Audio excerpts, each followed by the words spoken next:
Hey everybody, it's Dr. Eric Balcavage, and we're back for another edition of the Thyroid Answers podcast. And we've got another guest today. And this guest, I think, Jennifer, did I have you on the podcast before?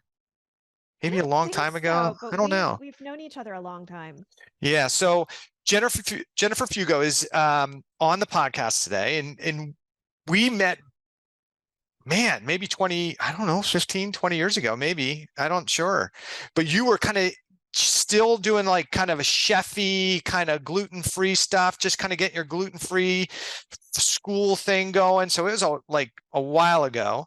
And we've had conversations on and off, but you've kind of been on a different trajectory as of late. And you've got kind of a new niche, which I think is a really important niche to talk about. Doesn't really get it talked about. And I don't know if we've talked about it directly on this podcast, but a lot of people have questions about it.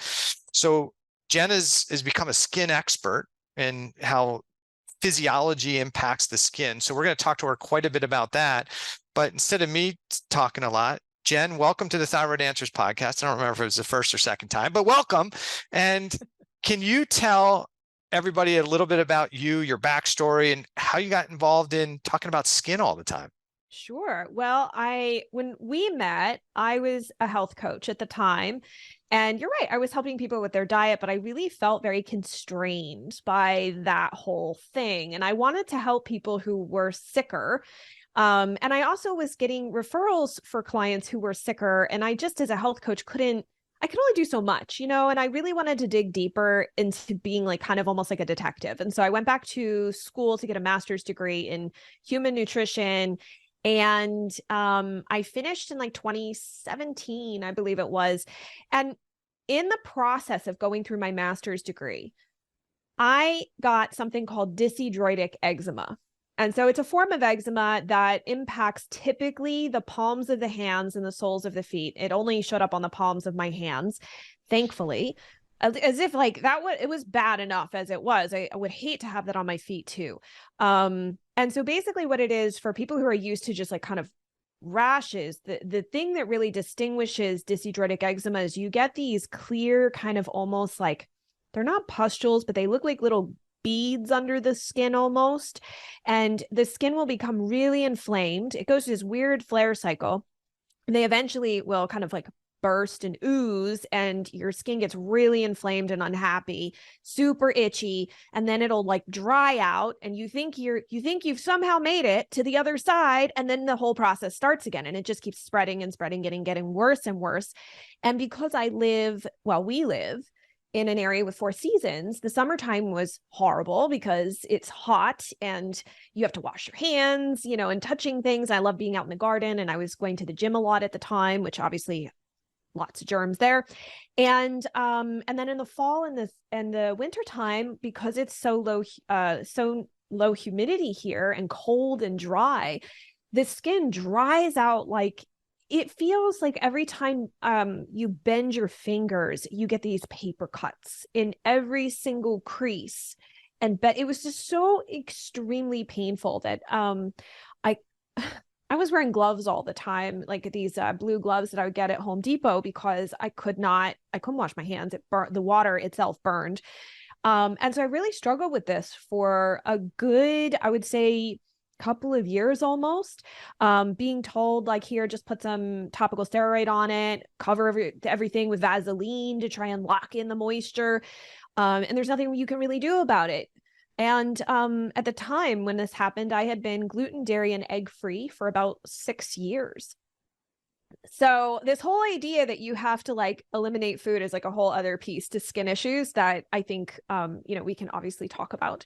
Mm-hmm. But when I was finished my grad school, I had started getting some clients who ironically had skin issues. And since I had this background, I became just like fascinated and trying to help them, because I knew personally how painful and challenging it is to live with rashes. And a lot of times people who don't have that experience may not be as sympathetic or empathetic about it. And the challenges that you experience every single day, even in small tasks that become like just turning a doorknob, was extremely painful when my skin was like breaking apart. So, anyway, I ended up in this because I went through it, and I found a lot of fascinating information when I started digging into other types of skin issues like psoriasis, rosacea, hives. And so, yeah, so that's what I began to talk about. I started the Healthy Skin Show podcast, and we're like, I think closing in on episode 300 at this point, having hosted the show for 4 years. And I have now a practice with an associate where we see clients worldwide, helping them look at their chronic skin condition from a more like integrative approach, but very different from a lot of the information online. Because I will be honest, for anybody who's had rashes and you've tried like a lot of the like quote unquote remedies and natural things, they don't really help all that much. So I became really frustrated with both. And so I think that's why a lot of my information has resonated with people, because I've literally been there and realized that we needed to find some better answers. So I think it's a common thing that occurs, but I think one of the big problems is, and you can correct me if I'm saying this differently or you don't agree with it, but oftentimes I think we've taught people that their skin issue is a skin issue and all you have to do is topically treat the skin, right? So a lot of people think if I have a skin issue, the problem is right here where the rash is, and don't realize it could come from somewhere else or some other issue or problem. Do you agree with that? Yes, 100%. And so one thing, and I don't have any like science to back this up. So this is just my clinical experience. But one example that I'll share is, for example, if you have fungal overgrowth internally, it can cause rashes in areas where they're more like damp folds of the skin. So like the eyes, the elbows, the armpits, under the breast, the groin, the feet, where it's like moist, right? It doesn't mean that you have fungus growing on the skin, but for some reason, and seems to be 100% of the people that we have seen, that they end up with rashes in these areas.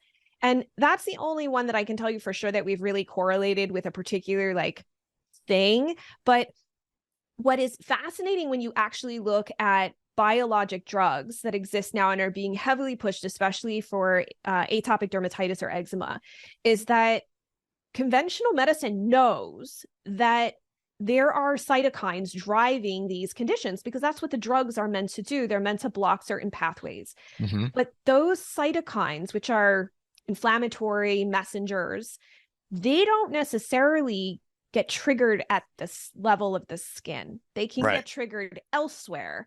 And that's the one piece, like when I love when Dupixent, some of their commercials, they're like, heal the root cause. And I'm like, you're not healing the root cause by taking that med. No offense. Like I get there's a time and a place for meds. My dad was a surgeon. So like I'm not anti-medication, but like, let's be honest, it's not healing the root cause. You're literally just blocking a pathway. And so they know this. And if you look at, I also oddly sometimes get weird investor information emailed to me from like drug trials. And some of that information is really fascinating, because they literally will say in there that they know that some of these cytokines can be generated by like infections in the body. But yet that never makes it out to the public. Yeah, we do that with a lot of conditions, right? And what we do is we say, instead of saying, let's say somebody has a migraine, we say that thing you have, that's a special, that what you're experiencing is a migraine. That's your problem. Mm-hmm. And not, oh, the migraine is an effect of something. Inflammation, histamine, B vitamin deficiencies, right? A list of it, right? So we move the discussion away from cause. We label the effect or the disorder as the thing that needs to be treated, and then we treat that, right? And so it seems it's a little deceptive, right? Because we're like, oh yeah, you have a disorder. It just comes. And so we have to treat the disorder instead of saying, but why? That's a conversation that really never gets had. And I think one of the reasons is it could be lots of reasons. And we like, and I'm not not anti-allopathic medicine. Their model is a little different. Like, hey, we're more about effect and managing and diagnosing and managing condition. And I'm a physician who's got 15 minutes to figure this out. What do I have? Do I have the time to put into digging into the 25 possibilities of why they have a skin issue, or can I just give them something topically to manage their skin condition? And that's what they're trained to do. That's the timing that they have. And so that's why what's happening. And for some people, that's good enough, but it doesn't necessarily work well. And even in functional medicine, we come up with our own tinctures and ointments and lotions and say, hey, this is better because it's all natural. But is it addressing the issue? Because maybe the skin's not the issue at all. It's the effect, but not the underlying issue, right? Yeah, I agree with that 100%. And I would also argue, I'll just throw this in here now, sure, so that hopefully we'll talk about it. But I actually also take a lot of, I take a pretty strong stance against the sort of functional model that everything can be solved with an elimination diet. The before and after photos that I share on my Instagram, as well as in any of my presentations and on my website, our clients do not do elimination diets for the most part. Like we might recommend one or two things to cut out, unless like they do have like a pretty severe histamine issue. But even that, we're trying to actively increase the amount of foods that they can consume as quickly as possible. But I think this whole thing that blaming food as the thing driving the inflammatory mechanism is highly misguided and actually is driving, and it's not just with skin problems, but I am seeing that because I work with chronic skin cases. But I think in general, the autoimmunity community, like this whole thing, that it's just diet. It's just diet. It has a unfortunate impact on people's mental health and wellness and their emotional relationship with food. And we're not accounting for that. If we want to really be integrative, then we have to account for the mental impact of telling someone that this is toxic or this is bad for you. And so, I'm happy to discuss that further to you at some point. Well, I think we should kind of get into, because an AIP type diet is a tool, right? And we can use it as a tool. And I use that as a tool as well. But more importantly, my initial focus for what I really want people to be focused on is not limiting the amount of foods they eat, right? But, I think we have this problem in functional medicine that we argue about which restrictive diet is the best, right? Instead of, hey, what we need to eat is a low toxic whole food primarily as our diet and less processed food. That's where the big argument should be. Yeah. And so if I can get somebody to remove a lot of the processed inflammatory foods and focus on whole foods as an initial rule, I think that's a good thing. And my thought process on a restrictive diet is, the problem is the more restrictive your diet becomes, the more you change your limit or alter your gut biome, and it becomes narrower and narrow. And even what we call good bacteria or commensal bacteria then can overgrow and still create a problem. And the food isn't necessarily the issue. It's the poor digestion of the food and the leakiness of the barrier that then can upregulate the immune system. So I agree. What I see, and I'm going to let you kind of jump in here, is that the more restrictive somebody becomes on their diet, the more problems they actually have with food, because it's narrower, and now they're not digesting it well, and they've got dysbiosis, and it's creating more reactivity. And so it gets narrower and narrower and narrower, and they get to the point where I can't eat anything. Yeah. Well, and also too, to add to your point about the restriction, it's not just about gut diversity, it's also about nutrient diversity. And so the more that we cut foods out, we start limiting the amount of macro, possibly, and micronutrients. I mean, you even see that with like the keto diet, which is really popular. You're limiting a lot of fiber, or not necessarily, well, some fiber. I find that most people are veering more towards like fat in their diet because it's 70 to 80% fat. You can see gut microbiome changes with that diet, just as you would with like a low FODMAP diet. Then you have people doing carnivore who are eliminating all fiber, and then like horrified that their gut testing is even worse the longer that they're on the diet. I'm like, that is a given. you're literally starving your microbiome. However, so I have found in my practice that so I tend to work with people who have really tried all the diets.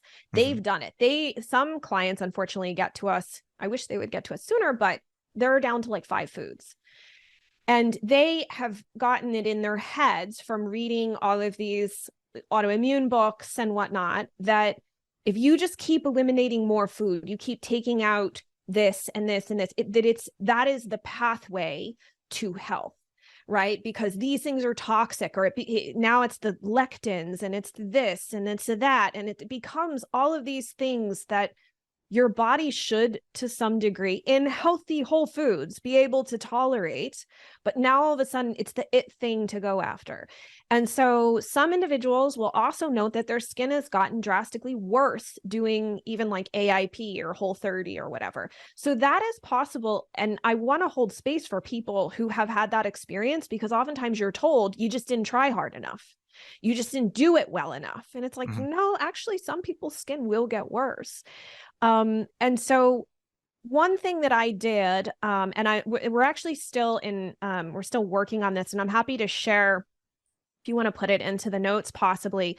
So I go to these conferences now with dermatologists, and some of them actually do research. And so one doctor, Dr. Raja Sivamani, who's been on the Healthy Skin Show, is at UC Davis, and we decided to collaborate on a survey study that we shared the preliminary results at the Integrative Dermatology Symposium this past fall, so 2022. And we called the poster that was shown, "The Effects of Food Elimination Diets for Dermatological Conditions on Physical and Mental Health." And so what happened was we specifically asked people who have chronic skin conditions like eczema, psoriasis, hidradenitis suppurativa, etc., what their feelings were on food. Like, do you think you should avoid certain foods to improve your skin? Do you self-eliminate foods to treat your skin condition? What foods do you actually self-eliminate? And then we started getting into other questions about negative associations with food by age group. And the results not only shocked me, because I already knew this was happening, but they shocked the doctors even more, because they didn't realize how big of a problem it was, that there's something like almost 80% of people in the 18 to 24-year-old group who now have a negative association with food from doing elimination diets, who have chronic skin problems. And it does get less the older you get, but it's still above 50%. And even people who had no history at all of an eating disorder, you're still looking at around 50% of people who now have a negative association with food because of this. And so I'm not saying that we shouldn't eliminate food, or we shouldn't test out cleaning up our diet, adding in whole foods. I think that's wonderful. And I think that everyone should be encouraged to do that. But I think we've gone too far in giving this to people as the only tool that they can use to help change their health without any guardrails, right? To put it into a book and say, this is your plan, this is all you have to do. And if it's not getting better, eliminate more foods, or stay on this plan longer and longer and longer, to the point where they're too afraid to even add the foods back in eventually. And that's really sad that that's what's happening. And this is over 600 responses, and they're still collecting responses. That's why we only did a preliminary results shared at the conference, because we wanted to, it was just so shocking that we felt that it was something that physicians, because we had dermatologists that are MDs, DOs, naturopaths, chiropractors, all these different practitioners there, to be able to share this information, to think long and hard, like, is this the best way, you know? Yeah, I think part of it creates, when you're talking about cytokines, right? If you're creating food fear, which triggers stress response, which then triggers cytokine release, which could continue to manifest as worsening skin conditions. So somebody's got, what would you say, and there's lots of different skin disorders, but if we start to kind of say, what are the big drivers of skin disorders? I mean, that's a good place maybe to start. Like, what are, like, big picture thinking, what are the things that are driving skin disorders? I would say the big things are, well, I will say this too, to kind of piggyback off of your initial question, like, is it just your skin that's a problem? I Hmm. think it's actually twofold. I think there can be a problem on the skin, Hmm. but then there is this larger internal component. Yeah, So I do think that's important to ground this so that people don't mistake this, that it's, oh, I don't have to do anything, because sometimes topicals can be helpful in the absolutely. process, Hmm. whether you choose a medication or you choose more natural things that work well with your particular symptoms and whatnot. But I do find that phase 2 liver detox overwhelm tends to be a big factor that can be driven both by nutrient depletion as well as what's going on in the gut microbiome. Gut microbiome dysbiosis is a huge factor. So having, whether it's just an imbalance or dysbiosis of the bacteria that are there, so it could be like SIBO, could be SIFO, could be excess bacteria in the large intestine, or maybe you actually have pathogens or opportunistic bacteria, parasites hiding in the GI tract. That can happen. Gut dysfunction is another big part of what can also drive this, as you were saying, the imbalance between the organisms as well as nutrient depletions. So that's another big factor. I would also argue, so this is sort of specific to people who have exposure to steroids. So there can be a major disruption in the HPA axis because hydrocortisone, which is topical steroid, is man-made cortisol. And Hmm. so when you slather that on your skin, it does actually impact the HPA axis because you're having this exogenous form of cortisol applied to your body, which is then absorbed.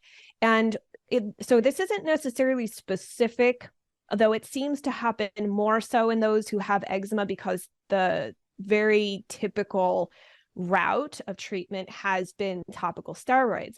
But eventually, and unfortunately, there's not great research on this of like what that tipping point is of what's too much. But there are some individuals that get to a point where they tip over, their adrenals, that whole axis is completely thrown off kilter. And they go into something that's called topical steroid withdrawal syndrome. And it's not a official diagnosis yet, but there are physicians, a group of dermatologists and allergists that are working on a diagnostic criteria for that now.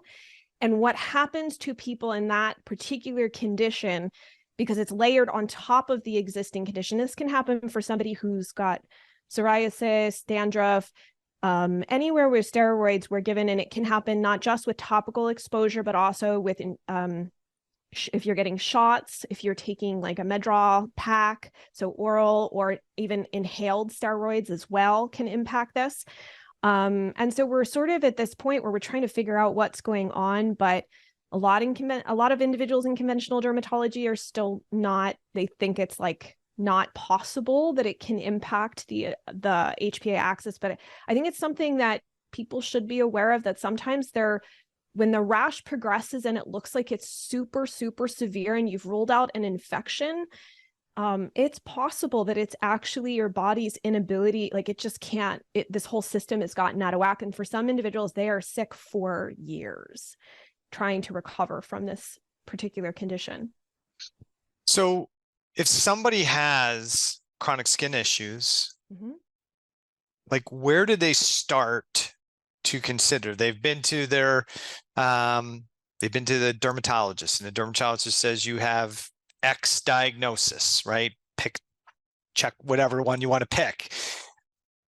And they take their steroid, they take their topical, it clears it up. They take their boutique medication that they saw on the commercial on TV, which now their skin only glows a little bit, right? Where do they go next? Like, what's the strategy that you would give the person who's saying, I'm frustrated. It kind of manages my condition, but it's not getting rid of my condition. What do they do? What's the process that you might want to walk somebody through to say, okay, here's how we're going to try and identify a cause? So the first thing I would do is to take stock of all the body's symptoms. I think a lot of times what I've noticed is that these individuals that you're talking about who are getting frustrated with the treatment and they don't want to be on it for the rest of their life, because that's usually what you're told is you just have to learn to live with this. You have to learn to manage it, and that's it. And some individuals are not managing it very well, and it's not to a fault of their own. It's literally their skin is out of control. And so medication for some may be helpful. And I do want to be really cautious here. It's important that quality of life to some degree is maintained. And when you can't get up and be the mom that you need to be, or you can't get up to go to work because your skin is so painful and you can't sleep through the night, that can be extremely debilitating. And so, you can do this type of process if you are using topical steroids, or if you're on a biologic drug, even an immunosuppressant, it is possible. And I want to jump in there for a second, because we initially talked about maybe food, maybe organisms. But one of the things you might hear from your dermatologist, and you're in this world more than me, is that what you have is an immune disorder. Mm-hmm. And so we need to give you something to suppress your immune system. So you'll get these kind of immune suppressant steroid type medications, and you're told, hey, it's probably idiopathic. We don't know what it is. It's your immune system woke up and started attacking your skin for no apparent reason, and we don't know what it is. Or it's in your genes, right? Yeah. And so these are the things where people then go, well, this is just a disorder I have, and I'm going to be stuck with it. But maybe not, right? And because we see changes. So go ahead. So let's finish. Like, okay, where do we go from here? They're trying to manage their condition, and both of you and I agree, like, if you need something to manage your signs and symptoms or quality of life, that's great. If that's all you want to do, that's fine. If you need to do that and you want to look for a natural approach or get to the root cause, those two things don't have to be mutually exclusive, right? So go ahead. No, they don't. And that is a very good point to bring up, because most people don't know that topical steroids do suppress your immune system. Mm-hmm. That's what they do. That's why the rash goes away. That's why it gets better. And they all, by the way, have side effects. There's downsides to all of them. That's life. Mm-hmm. So I would say that taking stock of symptoms body-wide is really important. A lot of times people will get fixated on, but I have this particular type of psoriasis, or I have this particular diagnosis of eczema. And they get stuck in that, looking for, how do I solve, like in my case, dyshidrotic eczema? And so if there's some information just about eczema or eczema in general, or say nummular eczema, then all of a sudden they think that doesn't apply to them. And the same goes with psoriasis, like, oh, I have scalp psoriasis versus plaque psoriasis, so I'm not going to. That's not how it works. There's something going on in the system, and sometimes how the lesions and rashes present that's just how it happens in your body. It doesn't negate that you could still have similar underlying problems. And so it's important to say, is it what's going on in my skin, but then what's also going on in the rest of my health? The things that your doctor probably said, oh, don't worry about that, you're just Googling too much. Those are the things that you should be paying attention to. And from head to toe, from your mouth, so if you've had root canals, all the way down to, goodness, I'm trying to think, like some other random issue, like maybe you've got spots in your nails, or you have tingling in your hands and feet. Like, all of those symptoms are really important. And then getting some really great blood labs, a good thorough panel, especially, and I know that your whole world is a lot around thyroid. A thyroid panel is really, really important, because there is corroborative research showing that these conditions can have a thyroid component to them. Both hypo and hyper. Yes. Yeah. More often hypo, but hyper can definitely happen, especially with chronic hives or urticaria and psoriasis, vitiligo. I would also argue that there's possibly a decent eczema connection as well, but I want to see what's going on with that person's thyroid. And this should be also include nutrients and looking at your liver enzymes and all sorts of things. So we're kind of trying to get a system-wide check. And then based on a really in-depth case history, that's where I'll try to determine what the best, like kind of more functional, like, is a stool test the best place to start? Would organic acid testing be a better place to start? Because I also like to be very cost conscious, because I have some clients that they have all the money in the world and they don't care. They're like, yeah, whatever you want. And but most of our clients are like, well, I could probably do one test and let's try and figure that out. And so I really do. I'm not a big, like, let's do everything. I like to be as judicious, like I like to have a point to every single thing that I am recommending or suggesting. And I will share that, so with like vitiligo, for example, if you have a diagnosis of vitiligo, you're actually a lot more likely to develop Hashimoto's as well as Graves' disease. In conventional dermatology, they actually recommend thyroid panels, usually TSH only, every 3 years, which I don't agree. I think if you have a chronic skin problem, you should probably at least be getting them every year. And then in looking at some other quick stats, like if you have chronic hives or urticaria, about 25 to 30% of cases, typically they were able to find TPO antibodies, and eventually Hashimoto's was diagnosed in those cases. And also with psoriasis, there's a pretty sizable amount of people, like they found thyroglobulin antibodies in 30.4% of the psoriatic group versus 11% compared to the control. And so it's just important to ask those questions. I had one client who she had really severe psoriasis, and when she got the panel done, her TSH was at 33. And getting at least some initial medication help for her was like such a game changer. She didn't want to necessarily stay on it if she did not need it, but she was also so severely depressed and felt so horrible in addition to her skin issues. That was actually, I'm sure you have probably seen worse, but that was the highest TSH that I've ever discovered. And I immediately was like, you need to see your doctor right away when we found that, because the doctor hadn't talked to her about her results yet. Yeah, I mean, yeah, I've seen higher, but yeah, I mean, there can be some significant issues. So why do you think, I agree, right? Health history, health timeline becomes really important. How did we get here? What's driving this? Comprehensive chemistry panel. I like a good 30,000-foot view as well. Like, I'm kind of same as you. Tests are expensive. I love tests, but they all cost a lot of money. And if you don't interpret them well, they're not worth much at all, right? Even though you spend a lot of money on them. So I usually have that conversation. People are like, should I run this? Should I run this?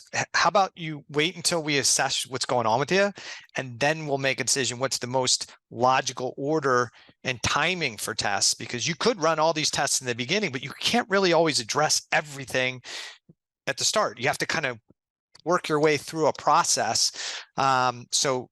If you're not going to be able to work on detoxification pathways right away because of what's going on, maybe with somebody's GI tract, do you really want to look at hormone values today? Or maybe should you wait until, hey, I've got some of this, I've got phase 3 cleaned up. Now I'm working on 2.5 and 2 and 1. And now let's see what, after doing that, maybe those hormone values have already changed and we've started to clean some stuff up already, right?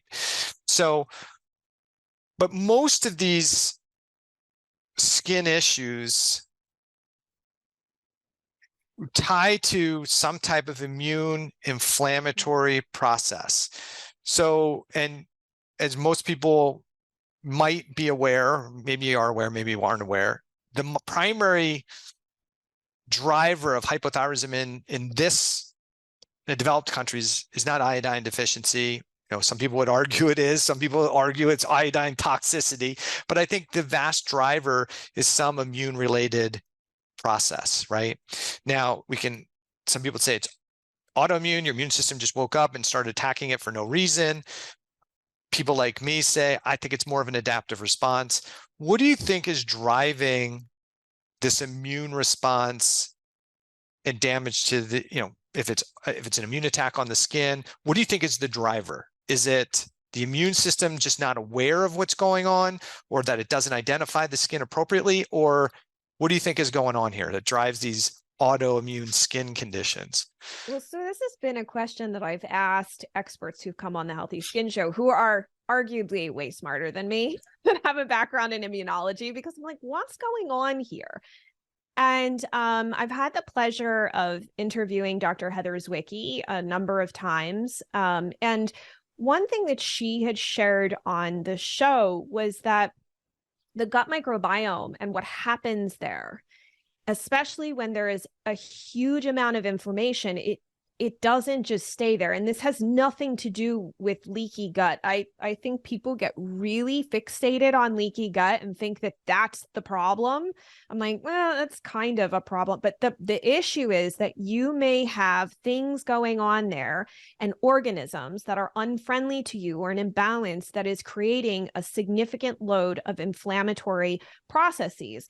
And your body, in its effort to protect you, is like, hey, we need like help here. And it's trying to recruit help, which is why it produces these different cytokines, those inflammatory messengers. And it just so happens that for whatever reason, they fly through the body trying to recruit help, and the inflammation, like the signaling itself, like which turns into symptoms, ends up on the skin. So you could, and I have seen this time and time again, have you could have perfect poops, literally no GI symptoms, nothing. Your GI is great. You swear you have no gut problems. You got gut problems. It, for some reason, just shows up on the skin. I cannot explain that, but we have seen that a number of times. And by working on supporting a healthier microbiome, both through gut function, by what we're consuming in foods, as well as maybe there are certain strains of bacteria that would be better in probiotics, one versus another. Or maybe we need some herbs to help clean things up a little bit. There can be a lot that can help. It does take time, because I'm sure, as you tell your patients, it's not an overnight fast process. That's why I said in the beginning, for anybody who is really suffering, it is okay to, I personally think, I take that stance. I think it's okay if you need medication in the meantime to help with a good quality of life while you work on these things. That may be the reality, and that's okay. You can do that. But I will say that stress does play a factor, traumas play a factor. What you eat and the history of what you've eaten does matter. So we do ask people, like, what's the history of your diet? What diets have you tried? How long were you on them? Because if someone was on like a vegan diet for most of their life, and in the last 2 years started to incorporate in animal products, then we do have the concern, well, if they've had this issue since they were a baby and they were on a vegan diet for a really long time and they aren't regularly getting blood work and they aren't regularly supplementing, is it possible that there are also nutrient depletions that have occurred that we want to look for and remedy? And also considering medications that they have taken. And so, for example, I had mentioned earlier, some of these medications have unintended side effects that are prescribed for skin issues. Like topical steroids actually cause issues with fungus, because fungus does not get held in check by steroids. And I don't know why. And I'm not going to make this case as if it's like rooted in proof, because I don't have proof of this, but it is really common when someone has used topical steroids for a really long time, like decades. It is not uncommon for them to have fungal overgrowth internally. We also have to be mindful of biologic drugs. Some of them, especially like Humira and Enbrel, they can cause issues where your body cannot control fungal overgrowth. And so if you're on them for long periods of time, that may be a factor. And I've seen research presented at conferences that about 60 to 70% of people with psoriasis have internal fungal overgrowth. So I think that we do want to look at symptoms, and we don't want to look at the clinical values, but we also want to take, like you said, that 30,000 foot view and say, well, what has your history really been? And I also ask, like, where have you traveled? I want to know every single place you've traveled to, because you might have picked up frenemies someplace and maybe you didn't get really, really sick, but it's also possible to pick them up pretty easily here. And I think that you can't say that We don't get parasites in the United States because it's a third world, or it's not a third world country. We don't look for them. So how do you know? And just assuming that a parasitic infection requires the person have diarrhea. I can't tell you how many times I have worked with clients where they've had a parasitic infection show up. The doctor didn't believe it. They sent out their own stool panel through Quest or LabCorp. Lo and behold, they have like a huge amount of a parasite. And they're like, oh, but they don't have the classical symptoms of a parasitic infection. I'm like, so let's talk about that a little bit more in depth, because I think that creates a lot of confusion for people. Like, if we're talking about my biome, my GI tract and the organisms that there, and we're talking about yeast and we're talking about bacteria, if I have, let's say yeast initially, how am I to determine that I have a yeast overgrowth, right? Where am I, how am I identifying it? Somebody's like, okay, so maybe I have skin issues. It's in my armpits. It's in my groin area. I have some nail fungus. I got a stool test. It doesn't show candida. So maybe I don't have a yeast infection. Like, how do I identify it?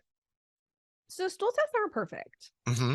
It is an ever evolving technology. They're better than they were like 5-10 years ago, but they're not perfect. And they oftentimes don't pick up yeast. And to be fair, for anybody who's never done a stool test and dug around in their own poop, you wouldn't know that you're literally taking little bits from here and there. So how do you know that it's not like it's perfectly mixed in your body when it comes out? So you don't know if you picked up exactly what your microbiome looks like. So it's easy to miss fungus. Also, fungal overgrowth starts in the small intestine, which is not what a stool test is. It's a large intestine test. So when we look at a case and trying to determine, is it accurate? I mean, the same goes for parasites. Have you ever seen a worm show up on any of the functional? I haven't. I have, but it's not, few and far between. Yeah, few and far between. Yeah. So the only time I've seen worms show up is when someone does a stool test. It's a different type of stool test where it's looked at under a microscope, and they will usually find worms and other things. They'll also find fungus, but you can have false negatives for fungus on the GI map, GIFX, GI 360, doctor's data. You can have issues with like actually having parasites that don't show up on those, both protozoa and worms, on all of those tests as well. And you can, I know some doctors are like, oh, the ones at Quest and LabCorp are really good. I'm like, are they? Because like I've had clients where it didn't show up on the GI map, didn't show up at the Quest and LabCorp, and they go and they have the microscopic exam and boom, there it is. So I think we have to account for the fact that maybe we have to consider a broader look. Like if the labs are telling us, like if there's a high level of eosinophils or the total IgE is really high, and it doesn't make any sense because this individual doesn't have allergies, or if say they do. I had one client like this. She had a really bad nut allergy and had been nut free for 10 years. They didn't even bring nuts in the house. Why is her total IgE still high? Why? Because she had a parasite. Yeah. So we have to look deeper, and we have to ask ourselves, okay, you're waking up in the middle of the night, you're grinding your teeth, you have all these other weird presentations. Perhaps there's some weird cyclical nature to the rash flares, etc. We have to I don't want to say outsmart the labs, but they're really to some degree, there's a one-dimensionality to them.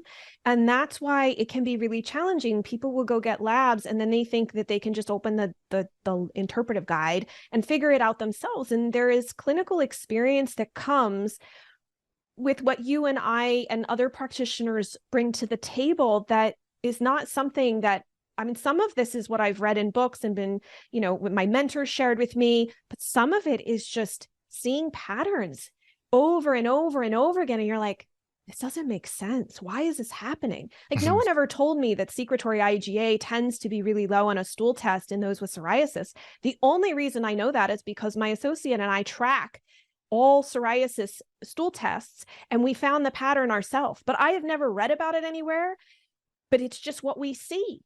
And so you're not going to read that in an interpretive guide. And so I think that goes that speaks to the value. I understand and really appreciate those who may not be able to afford functional medicine, or really think like, I'll figure it out myself.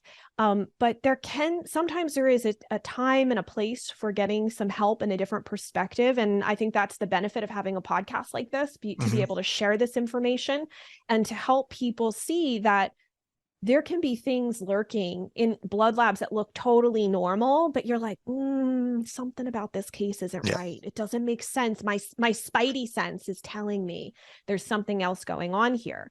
And that's one reason why, too, I think it's worthwhile to mention, because hives is a symptom of usually like, hey, I have hives. Maybe I should get my thyroid checked. But a lot of times folks will have, like, they'll say, I'm histamine intolerant. So they go on the low histamine diet. And I don't think people have histamine intolerance nearly as often as they think they do. I actually think they have a completely different situation that is way more tied to their microbiome than just a diet problem. But you only know that from clinical experience and also talking to other experts and reading research and being in the rooms with these individuals to know that, like, for example, most eczema is actually not histamine driven, which completely counters the actual conventional mindset. But this came from a dermatologist and a researcher at Johns Hopkins University that I interviewed on my podcast. And this is exactly what he does. So, otherwise you're being given antihistamines that don't help. And that's why it's not histamine driven. Yeah. And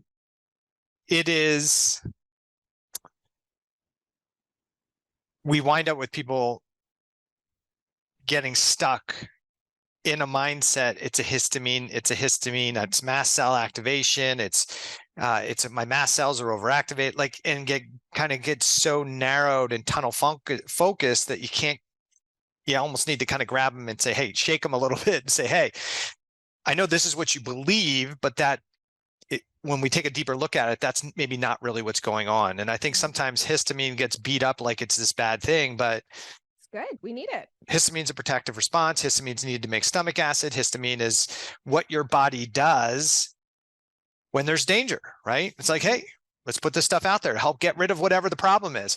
And it's not just your mast cells that release histamine.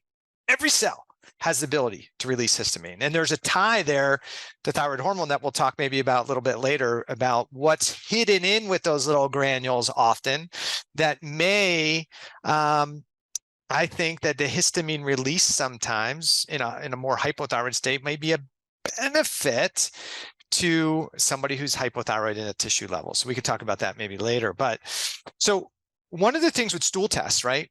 There's a lot of controversy regarding stool tests. There's lots of different stool tests on the market. Somebody might say, well, if it's not going to pick things up, miss stuff, why would I do it? I don't really have GI symptoms. You're telling me it's going to miss some stuff. What's the real benefit to it? Well, I would say that like I said, some of my clients have had specifically with atopic dermatitis or eczema, they have no issues with their gut, no gut function. Like, we assessed for that, nothing. They eat a great diet. And I'm just like, something's wrong here. Something's wrong. And lo and behold, the one client that I was working with, he had 2 parasites that showed up on the test. And, but he had a history of living in Africa, like out in the bush with tribes, and he was eating their food and had gotten really sick. And all of the naturopath doctors he had worked with just kept saying, oh, it's heavy metals, it's this, and nothing would help. He had parasites. And for whatever reason, he has literally never had gut problems ever. It's just all been on his skin. And so I think, yes, it can miss things, but it can provide us clues. Like, I've had some stool tests where the test actually looks pretty clean, But then the secretory IgA is like through the roof. And I'm like, whoa, there is something going on here. I don't know what's in there, but something is. And then I'm starting to look through the case a little bit deeper and like trying to look at it through like a different lens and say, where else could we dig to possibly figure out what this is, or who can I refer them to help sort this out? Because something is hiding in there. Something is eliciting this like your army is basically coming into your GI tract to deal with something, but what is it? And it's a shame. I'll also share like with eczema, the big eczema drug is Dupixent or dupilumab. There are other drugs and biologic and JAK inhibitor drugs coming onto the market, but for the longest time it was Dupixent. And one of the things that they tell you not to take it if you have a helminth infection. But when I've asked them, and when I've asked anybody who's ever been on it, I said, did your doctor ask you if you have a helminth infection? Did they check you for it? They said, no, they never said anything about that. I asked the rep, do you recommend that doctors test the patients first for a helminth infection? And they said, oh, no, well, if the patient has a helminth infection, they should tell the doctor. I'm like, but what if they don't know? Then what? If you don't check, you can't say it doesn't exist. And so recently, I would say in the last couple of months, I have one client who's working on with a dermatologist, and she's been on Dupixent for a while, still cannot fully control her eczema, has really severe, uncomfortable eczema, like under her breasts and into her armpits area and on her chest. And it really impacts her quality of life just to be able to wear clothes. And it's not being controlled enough. So she has to use tacrolimus, which is that she uses it topically because it's an immunosuppressant, and she'll use some topical steroids to help on top of the Dupixent. And I was like, something doesn't make sense in this case. We did some stool testing, the microscopic exam, and turns out she had worms. And I said, you got to go back to the doctor now and talk to him, because this might explain why the drug is not helping. Because you have worms. Yeah. So what gets measured gets managed, and what doesn't get measured doesn't get managed, right? So correct. So again, it's not about saying if it's not going to pick things up, then what's the point? It's helpful data I think what's important is that the person you choose to work with, not only do you, if you can do so and work with someone, that you feel comfortable with them, you like their approach, you feel like you can have a frank and honest conversation with them, right? So you're not like afraid to say anything. You can have a conversation with them. But that also you trust that clinical wisdom that they have, that is this part of the process that you can't extract from lab data. It's like on its own. It's just numbers and figures. Whereas when you have this other element, I don't want to say we can outsmart the test, but I think to some degree you could be like, I don't agree with that. I know that says clear, you don't have fungal overgrowth, but you have all these signs. You have yeast infections. You've got the toenail fungus. You've got the rashes in these key areas. And while I see that there's bacterial overgrowth, I also suspect fungal. And then maybe as you dig into their history, you find out that, which is really common, mold in institutional spaces, like people who work in hospitals, nursing homes. We have figured out just from talking to so many clients that dormitories, I think, have a lot more mold, and schools have a lot more mold than people are willing to acknowledge. And so if you have a significant mold exposure in, say, your like late teens, early 20s during college, you're drinking a lot, you're, doing what college students do in terms of diet and lifestyle, and then all of a sudden you have this huge explosion of rashes at some point in college or directly after college, the question you have to ask is, okay, we have all these factors, but was there something else that could have contributed to that? And a lot of times people will tell you they noticed musty odors, they noticed that there was mold on the walls, or there was condensation in the windows. And so again, that 30,000 foot view can be extremely valuable. It might seem pointless. We even ask about, where do you live? Did you grow up in a rural area? Why? We've had clients that live in farming areas, and they lived next to fields that were being sprayed constantly with pesticides, and they were exposed to it for their whole life.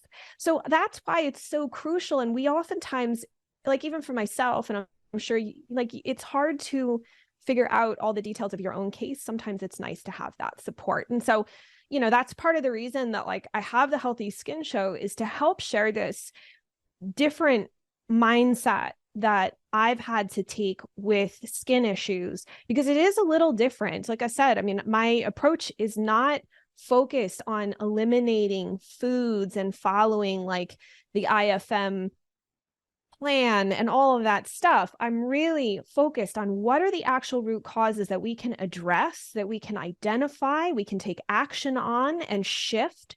And that don't necessarily involve you hating your diet and being afraid to eat, while also looking at your stress levels, incorporating in some mindfulness, which clinically, or I should say in research, has shown, like especially the mindfulness-based stress reduction practices can be really, really helpful in improving outcomes and symptom markers for like psoriasis and eczema.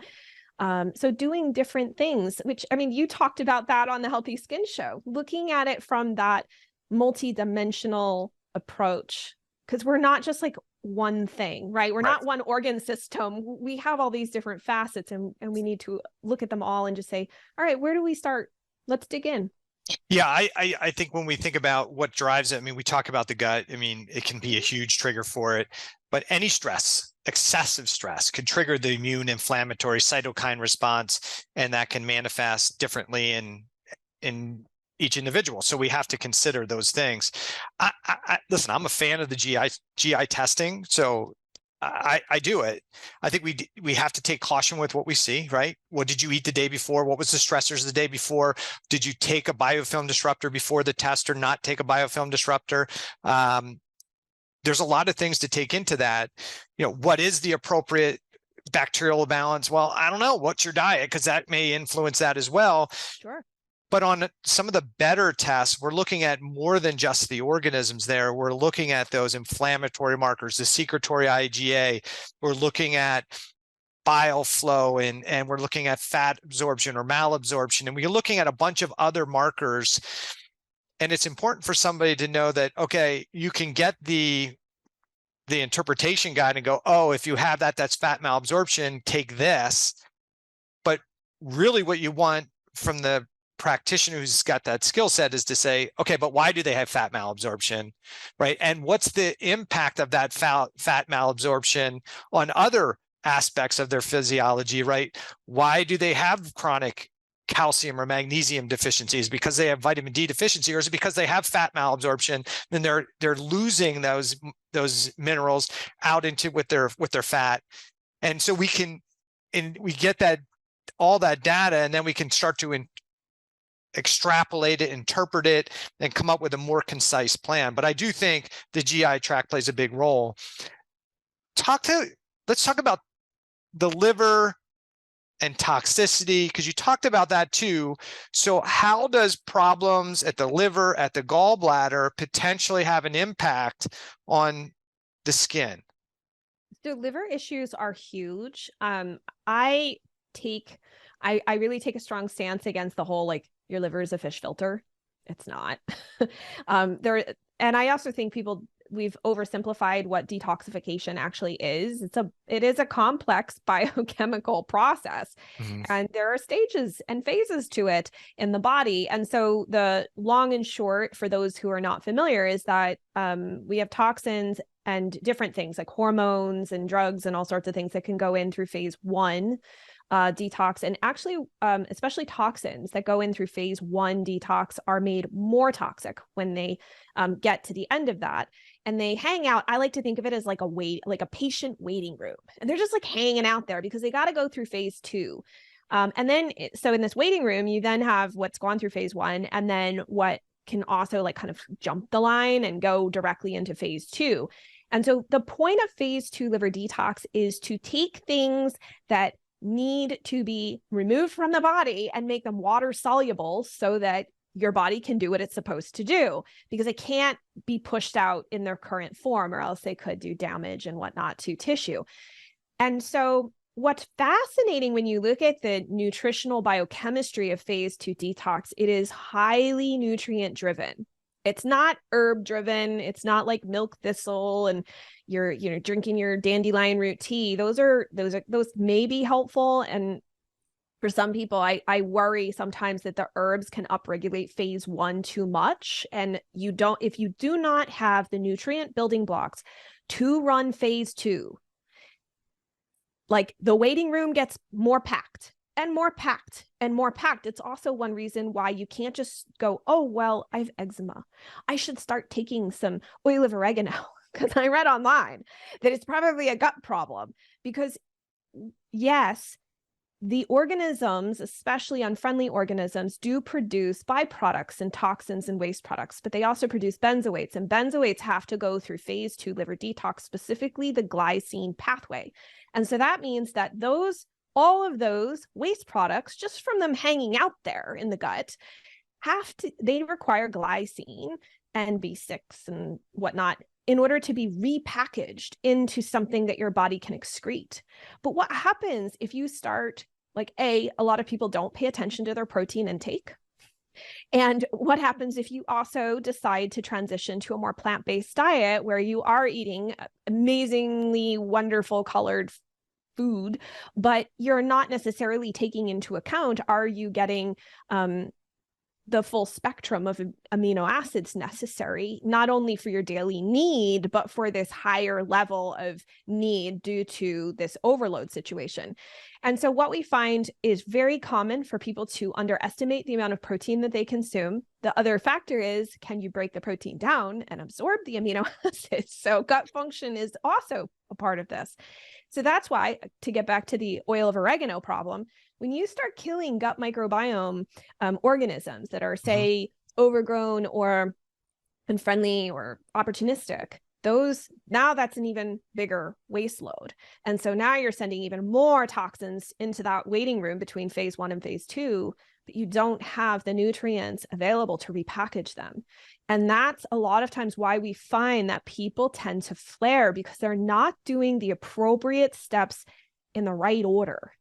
And so before we ever dive into a chronic skin rash case, especially if we suspect that there is a gut microbiome issue, we are actively making sure to replete nutritional wells and including like higher levels specifically for phase 2 liver detox, because we know that there's likely an overload level there. Especially in psoriasis, it's even more pronounced because there's such a deep connection between that and like liver fibrosis and non-alcoholic fatty liver disease. And we find that we actually get much better outcomes with psoriasis if we actually start there first, like super high level nutrient replenishment and phase 2 liver detox support.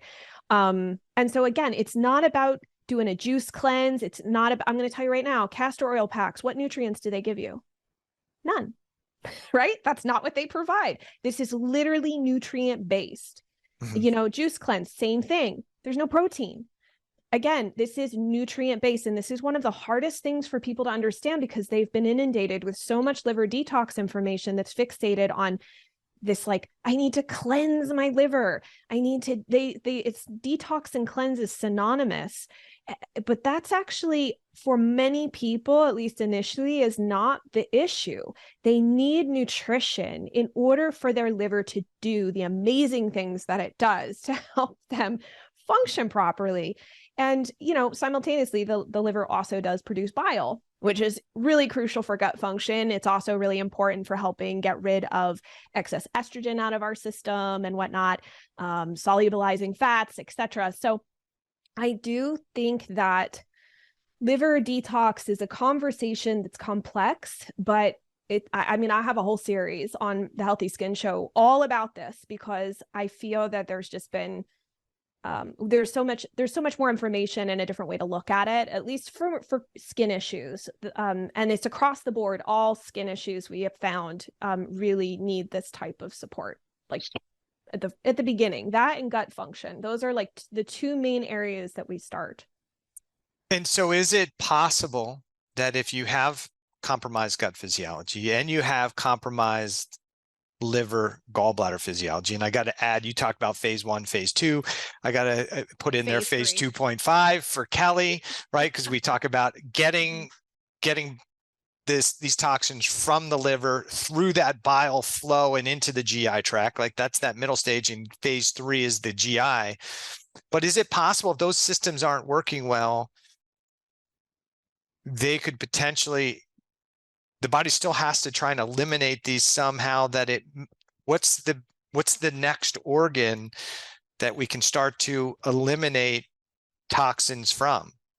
If it's not gut and liver and renal, like where's it going? Yeah, so a lot of times it can come out through the skin. I mean, sweat is an elimination pathway. It's not uncommon for, especially with eczema, the complaint of my sweat burns. Mm-hmm. Like it really burns and irritates my skin. And I'm like, what's in your sweat? Yeah. What's going on? And then they want to sweat because sweating now is really trendy. And I'm like, okay, that might not be a good idea. Let's try and work on the other areas, because we don't want you to be again, it's about trying to maintain a quality of life while we go through this process, and not kicking up symptoms just to kick them up for the sake of it. So I do think that, gosh, I mean, this is like such a huge puzzle. I find it fascinating. I know that the person that I'm working with, like a lot of times they're too fascinated because they want to know like what's actually causing this. I want to understand it because I'm tired of being told like it's your genes or we don't know. And, you just need to take a drug or a medication. And I think it's also empowering to have someone tell you that you're not crazy, that there is something else lurking under the surface, and that they don't necessarily have to go on this extremely restrictive diet, that if in actuality, maybe it's just like some gluten, maybe it's just dairy, or you actually have you discover you have an actual IgE allergy, which can happen. That can be part of this whole problem. But that freedom that comes with having actionable answers is for so many very comforting, because they're not just stuck in this hellish landscape, because it's a living hell to have chronic rashes, especially the more severe they get, and to just be told, sorry, I don't know, you just have to learn to live with it. Because nobody has a topical steroid, a lack of that in their, it's not a deficiency. It's not a deficiency of a biologic drug or an immunosuppressant. Something's going on. And I personally believe that the symptoms that you experience, whether they're on the skin or anywhere else, are your body's way of trying to communicate with you and to ask for help. And so I agree. I think what we often see and label as the problem is the adaptive change, right?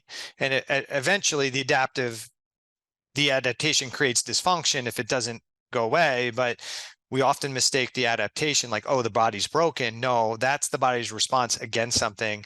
We need to ask the better question, why? I want to ask, I got about 3 or 4 more questions for you. And one of those is, we like the idea or concept that it's a thing, right? Yeah.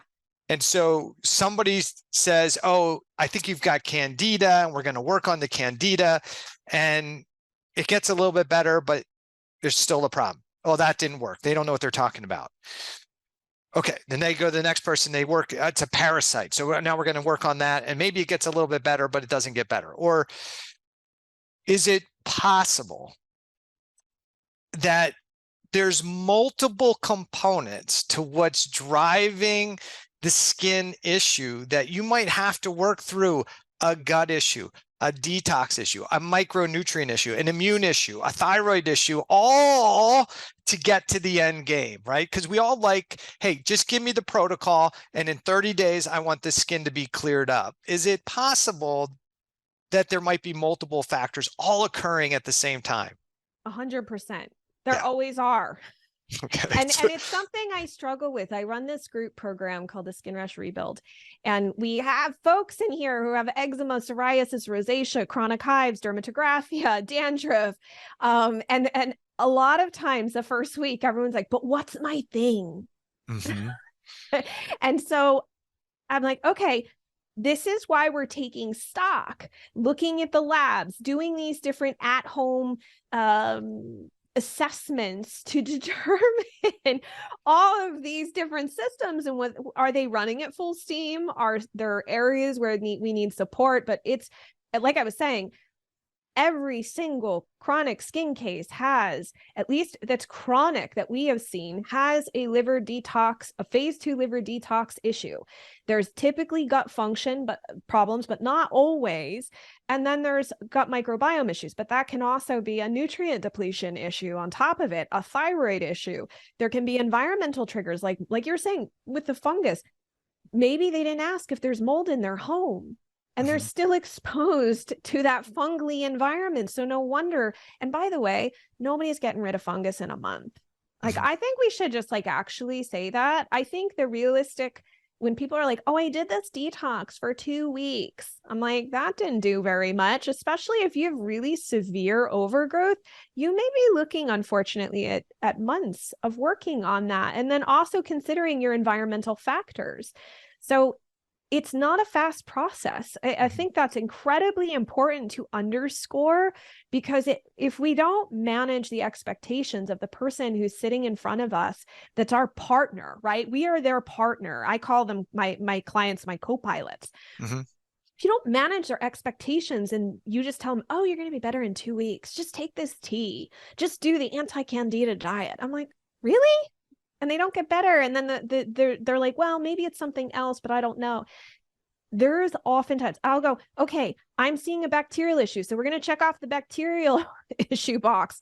Okay, I believe there's fungal. So we're going to check off that box. And I'm going to put parasites question mark because I don't see it here, but here's where the other areas where I'm questioning it. And that's one reason why like people go through, I have this whole 16 root cause matrix, and we offer that as a free guide on my website to help people get a better idea of like how many different facets of this of themselves and their body systems that may be out of balance.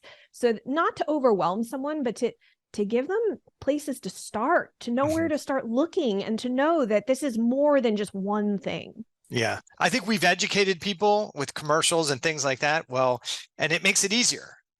You have eczema. That's the reason you have a skin issue, because you have eczema, right? So just take this. No, I have a skin issue. We call it eczema, but there's a reason for it. You know what I mean? So we've moved that goalpost, and it makes it easy. So if you grow up in the environment, like, oh, you take the medication and it goes away, but I got to take it every day, but you still think it goes away. So it's one thing, it's eczema, it's gone. This is it. At the end of the day, this is a different approach, and it's saying, all right, we're doing something different here. We're trying to address the whole you, reduce the stressors, get rid of that inflammatory response, and that's how you get rid of the problem without the long-term situation. So a couple more questions. There's a lot of discussion, especially when it comes to immune issues, and in a functional medicine world where just more stuff is better, right? Is it possible that some of the things that people consider really good for your immune system could potentially create more problems? Because I see this, you may see it too. People come in, I've got these chronic health issues, I'm taking these 30 supplements. What can you add to my mix to make this better? Right. So do you see that, hey, the 50,000 units of vitamin D you're taking every day could potentially be an issue? Is excessive amounts you think about skin and you think about omega-3, omega-6. Skin is primarily omega-6, not omega-3. Is that the high dose omega-3 potentially a problem? So is it possible that some of those micronutrients that people have been told on blogs and posts and everything else that they think they have to take massive doses of these micronutrients, could they be contributing to some of their skin disorders? I think it's possible. I mean, you can certainly, and also too, people think all B vitamins, because they're like, oh, well, it's water soluble. B vitamins are water soluble. You can't overdo. Well, you can, like B6 and B12, you can overdo it. B12, you don't necessarily have the consequences like you will see a B6, but you can have issues. So more is not always better. What we tend to see in my practice is more so that people are taking a lot of supplements that they read about in a Facebook group. And because somebody has the same condition they did and it worked for them, or they think it worked for them, that they should start taking it. So a lot of times we're just like, why are you this? Mm-hmm. And with no rhyme or reason as to why, and they don't know if it's helping, but they're afraid to stop it. And so that's where it was like, okay, do you mind if we I don't mind using what you have if it's helpful, but can we just start from scratch here Mm-hmm. and do what your body actually needs in an appropriate order at appropriate levels? Because someone may not need B12, but then somebody else may need an actual therapeutic dose because their levels are low and they actually have symptoms of low B12.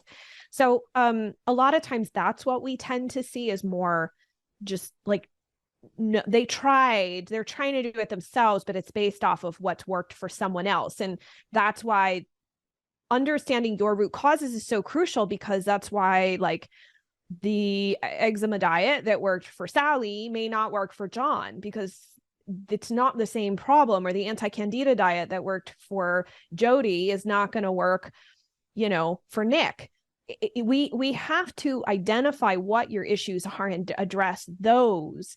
And so if your root causes are different than someone else's, that's why their solution or whatever has helped them may not help you. Yeah. And I think that's a big challenge, is that we assume many times that the cause of a condition is the same for everybody, versus the fact that there could be 10 different reasons, right? Whether it's a skin issue, high blood pressure, thyroid issues, that's the outcome, but it could be a whole different set of reasons why you develop things. It's harder to address when you have to look at all the individual things. It is nicer to just give one medication and say that's going to manage it. Don't worry about what the cause is, but that usually doesn't address the root cause, may have side effects, and may result in somebody continuing to degrade and have more problems over time. Mm-hmm. So the last thing I want to do is have people get more information about you and what you do. Where can they find you? Tell them about your podcast, your website, all that kind of good stuff. Sure. You can find me at healthyskinshow.com. The podcast, Healthy Skin Show, is all for people who have chronic skin conditions and you're looking for new hot research that's come out, alternative strategies. I have gastroenterologists. You were on the show, people who are looking at health problems from a different perspective and helping you to make more empowered choices. I think that's so crucial, and it's available on all podcast platforms. I'm also on YouTube, but the main place that I hang out, to be entirely honest with you, is on Instagram. I'm at Jennifer Fugo, and I post every single day tons of content, diving through this whole 16 root cause matrix to answer questions and help to enlighten you on what could actually be driving these issues. So I hope you guys will join me there. Awesome. So I appreciate you coming on the podcast. It was a great discussion. It's amazing how quickly an hour and a half goes by. I got through about half of my questions for you. So maybe sometime in the future, we'll do it again. It's always a great conversation, learn a lot. So find her website, find the podcast, check it out, listen to it. I think you do a great job interviewing and getting some of that information out. So I think it's a great website or a great podcast for people to check out and listen to. And whether you have skin conditions or you don't have skin conditions, learning about these other things that could cause a skin issue could still help you, because you go, oh, I don't have a skin condition, but I have a thyroid condition. Maybe that has an impact because of the immune inflammatory processes and components that we talk about. So Jen, thanks so much. It's good seeing you again. And for the listeners, listen to this podcast, maybe share it with friends, family, and definitely if somebody's got skin issues, have them listen to the podcast and then send them Jen's way. Okay.